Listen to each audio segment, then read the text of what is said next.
Friends, ఆంధ్రప్రదేశ్లో రాజకీయ రంగు వెలిసిపోతుంది. రంగులు మారుతున్నాయి. రంగులు వెలిసి అసలు రూపం తెలిసిన తర్వాత చాలామంది భ్రమలతో రాజకీయాల్లోకి వచ్చి ప్రజలకు ఏదో మేలు చేయాలన్న భావనతో కూటమిలో చేరి గెలుపు సాధించిన వారంతా కూటమి పెద్దల నిజస్వరూపం తెలిసిన తర్వాత కుడిచిలో పడ్డ ఎలుకల్లా మారిపోయారు. కొంతమంది అయితే ఈ పరిస్థితుల నుంచి విముక్తి కోసం తమకు తాము ఒక నిర్ణయం తీసుకొని కూటమి నుంచి, పార్టీల నుంచి, రాజకీయాల నుంచి బయటికి రావాలని కూడా అభిప్రాయపడుతున్నారు. ఉదాహరణకి దళిత సామాజిక వర్గానికి చెందినటువంటి కొలికపూడి శ్రీనివాసరావు, ఆయన అమరావతి ప్రాంత నివాసి, అక్కడే పుట్టి పెరిగారు. ఉన్నత చదువులు చదువుకొని హైదరాబాద్లో కొన్ని విద్యా సంస్థలు నిర్వహించి ఒక దశలో ఆయన జగన్మోహన్ రెడ్డిని పూర్తిగా సమర్థించారు. జగన్మోహన్ రెడ్డి రాజకీయాలను సమర్థించారు. కానీ ఆ తర్వాత కారణాంతరాల వల్ల ఆయన కూటమి వైపు, ముఖ్యంగా తెలుగుదేశం వైపు మొగ్గు చూపారు. దాదాపు 2.5-3 సంవత్సరాల పాటు తెలుగుదేశం వాయస్గా, తెలుగుదేశం గొంతుగా, లేదా ఎల్లో మీడియా నిలయ విద్వాంసుడిగా మారిపోయి తెలుగుదేశం వాయస్గా ఆయన తన వంతు ప్రయత్నాలు చేశారు. అందుకు గాను ఆయనకి ఎమ్మెల్యే టికెట్ దక్కింది. తిరువూరు నుంచి గెలుపొందారు. కానీ సహజంగానే కొలికపూడి సొంత వ్యక్తిత్వం గల మనిషిగా ముద్రపడ్డారు. ఎంతో కొంత తన సామాజిక వర్గానికి లేదా స్వచ్ఛందంగానే ప్రజలకు మంచి చేయాలి, సేవ చేయాలన్న భావన ఉండవచ్చు. ఆ కారణంగా తిరువూరు నియోజకవర్గంలో కూటమి అధినేతలు కానీ, ముఖ్యంగా తెలుగుదేశం నేతలు కానీ, అగ్రనాయకులు కానీ ఆయనకు పోటీగా అక్కడ కొంతమందిని తయారు చేసి అడుగడుగున కొలికపూడిని అడ్డుకోవడంతో భ్రమలు తొలగిపోయాయి. శ్రీనివాసరావు ఇప్పుడు అన్నీ అర్థం చేసుకోగలుగుతున్నారు. ఇప్పుడు ఇంతగా ఎందుకు మాట్లాడుకోవాల్సి వచ్చిందంటే, గత 5-6 నెలల కాలంగా ఆయన పార్టీ పైన, కూటమి ప్రభుత్వం పైన తీవ్రమైనటువంటి అసంతృప్తితో ఉన్నారు. అసంతృప్తి రగిలిపోతోంది. చివరి అంకంలో పార్టీ నుంచి, రాజకీయాల నుంచి బయటకు వస్తాను, ఎమ్మెల్యే పదవి కూడా రాజీనామా చేస్తానన్న స్థాయి దాకా వెళ్ళారు. దీనికి పరాకాష్ఠగా ఇవాళ ఆయన నియోజకవర్గంలో లేదా ఆ జిల్లాలో పర్యటించినటువంటి ముఖ్యమంత్రి, ఆయనకు అత్యంత చేరువుగా వచ్చిన ముఖ్యమంత్రికి అత్యంత చేరువుగా వచ్చి మరి తన హార్దిక స్వాగతాన్ని తెలియపరచాలన్నా కనీసం శ్రీనివాసరావుని చూడటానికి కూడా ముఖ్యమంత్రి ఇష్టపడలేదు. చాలా ఘోరమైన అవమానం జరిగింది. అవమాన భారంతో ఆయన వెనక్కి వెళ్ళిపోయారు.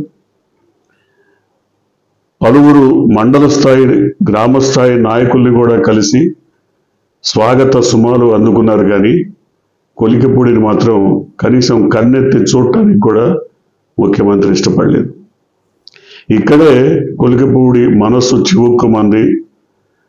ఆయన రాజకీయంగా ఒంటరివాడైపోతున్నారు, ఆయన హృదయం గాయపడింది అన్న వార్తలు ఇవాళ పెళ్ళుబుకాయి. ఎందుకంటే ఆయనకు వ్యతిరేకంగా తెలుగుదేశం పార్టీయే కార్యకలాపాలు చేయమని కొంతమందిని ఆ నియోజకవర్గంలో ప్రోత్సహించింది అన్న మాట బలంగా వినపడుతోంది. ఆయన కూడా పదే ఈ విషయాన్ని చెప్పుకొచ్చారు, అనేక సందర్భాల్లో పేర్కొన్నారు. అంతేకాకుండా అధికార యంత్రాంగం కూడా తన మాట వినని పరిస్థితి. అక్కడ స్థానికంగా ఉన్నటువంటి తెలుగుదేశం వర్గాల అదుపాజ్ఞల్లో పనిచేస్తున్నటువంటి పరిస్థితి ఉందని కూడా వెల్లడించారు. అంటే ఏ విధంగా చూసినా ఆయనకు ఎమ్మెల్యే టికెట్ ఇచ్చి ఉండొచ్చు, ఆయన తెలుగుదేశం కూటమి ప్రపంచంలో గెలిచి ఉండొచ్చు, కానీ ఆయన అడుగడుగున ఒక చిన్న చూపు గురయ్యారు, ఆత్మ న్యూనతలో పడిపోయారు. అందువల్ల ఆయన పార్టీకి దూరం కావాలని దాదాపుగా నిర్ణయించుకున్నట్టుగా వార్తలు వెలువడుతున్నాయి. దీనికి పరాకాష్ఠగా ఇవాళ ముఖ్యమంత్రి పర్యటనలో అందరినీ కలిసి ముచ్చటించి మాట్లాడి గ్రామస్థాయి నాయకుల స్వాగతాంజలి స్వీకరించినటువంటి ముఖ్యమంత్రి తనకు దగ్గరగా వచ్చి పక్కనే నిలబడ్డా కూడా కొలికపూడి శ్రీనివాసరావుని పట్టించుకొని వైనం చాలా తీవ్రమైన చర్చనీయాంశంగానే మారింది. ముఖ్యంగా దళిత సామాజిక వర్గంలో అనేక మంది దళిత నాయకులు కూడా ఈ అంశాన్ని తీవ్రంగానే పరిగణించారు. ఇదిలా ఉంటే మరోపక్క పిఠాపురం రగిలిపోతోంది. గత 2-3 రోజులుగా ఆ ప్రాంతంలో పర్యటిస్తున్నటువంటి జనసేన అధినేత సోదరుడు అనేక రకాల వ్యాఖ్యలు చేస్తున్నారు. అంతేకాకుండా ఆయన వ్యవహరిస్తున్న తీరు కూడా తెలుగుదేశం వర్గాలను చాలా ఇబ్బంది పెడుతోంది. తెలుగుదేశం వర్గాలు భగ్గుమంటున్నాయి.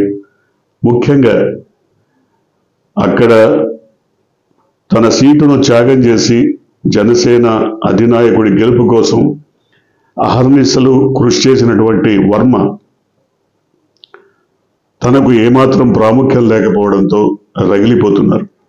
ముఖ్యంగా వర్మకు పూర్తిగా చెక్ పెట్టేసినట్టుగా కనబడుతోంది.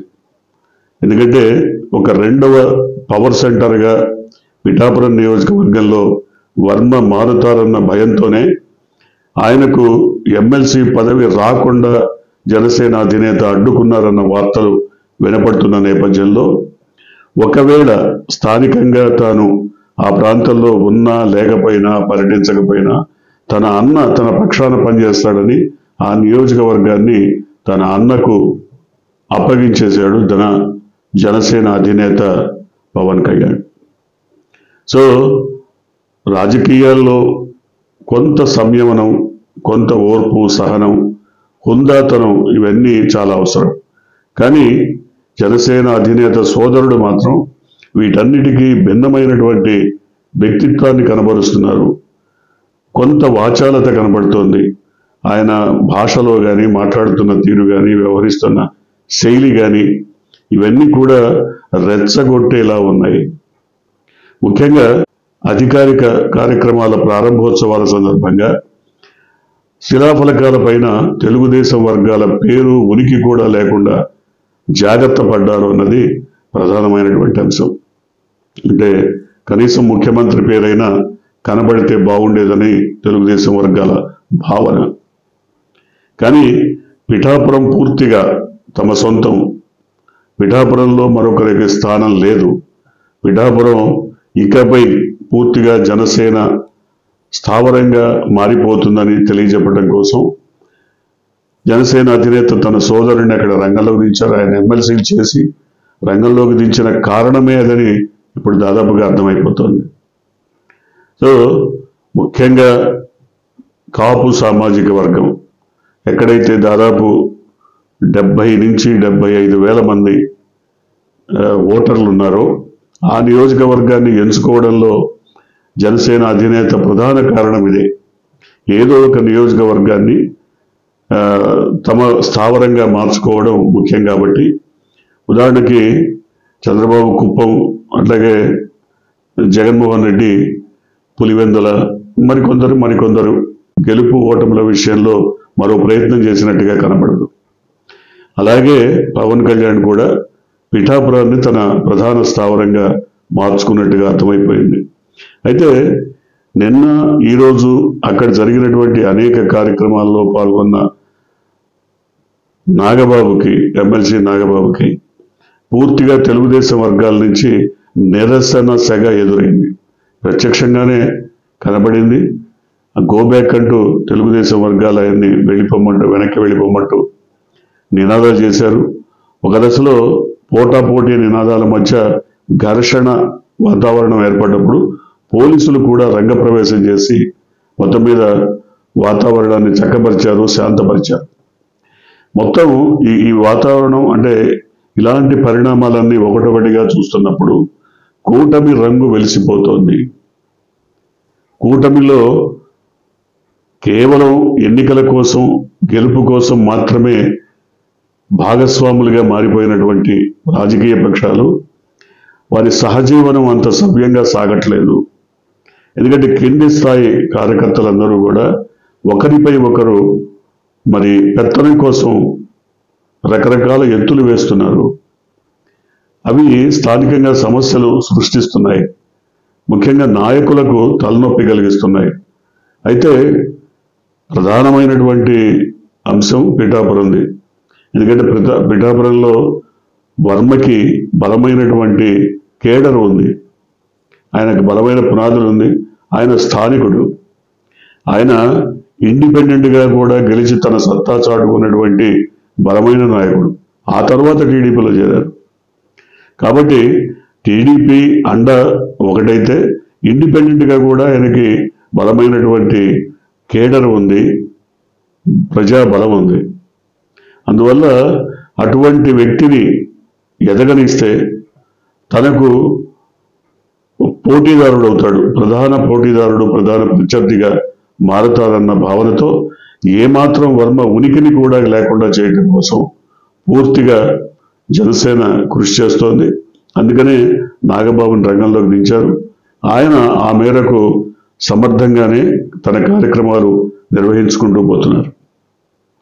అయితే కేవలం మనం పేర్కొన్నట్టు ఏదో పిఠాపురం లేదా తిరువూరు కాన్స్టిట్యున్సీసే కాదు, ఇంకా అనేక ప్రాంతాల్లో, అనేక నియోజకవర్గాల్లో ఇదే రకమైనటువంటి పరిస్థితి నెలకొంది.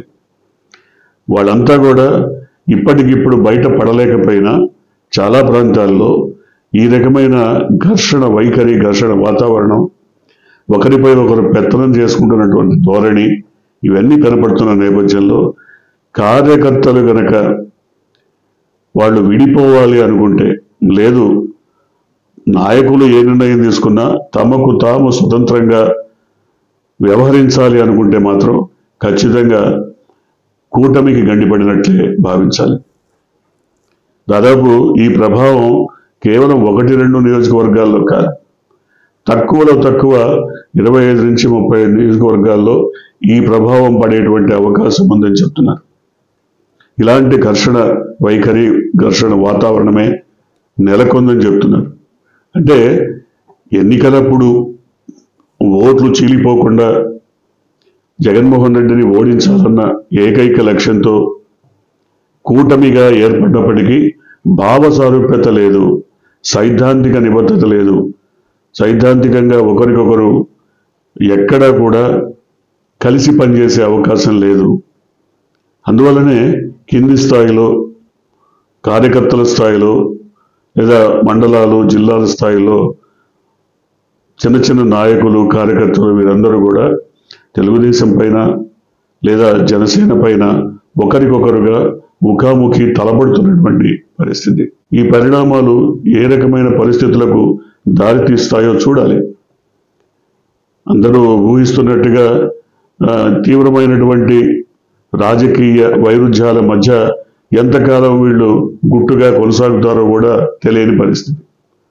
కాబట్టి కూటమిలో బీటలు వారి మరి ఇప్పటికిప్పుడు బయటపడకపోయినా కనీసం ఒక 6 నెలల్లో, మరో ఏడాదిలో ఇలాంటి పరిస్థితులే కొనసాగితే మాత్రం తప్పకుండా వైరుధ్యాలు లేదా అంతర్యుద్ధాల మధ్య కూటమి నిట్టనిలువుగా చీలిపోతుందా అన్న అభిప్రాయం కూడా ఏర్పడుతుంది. చూడాలి ఏం జరగబోతుందో. మీరు కొత్తగా కనుక ఈ ఛానల్ని చూస్తున్నట్టయితే, మీరు ఇప్పటివరకు మన ఛానల్ని సబ్స్క్రైబ్ చేసుకున్నట్టయితే వెంటనే ఛానల్ని సబ్స్క్రైబ్ చేయండి. వెంటనే వీడియోని లైక్ చేసి షేర్ చేయండి. బెల్ ఐకాన్ని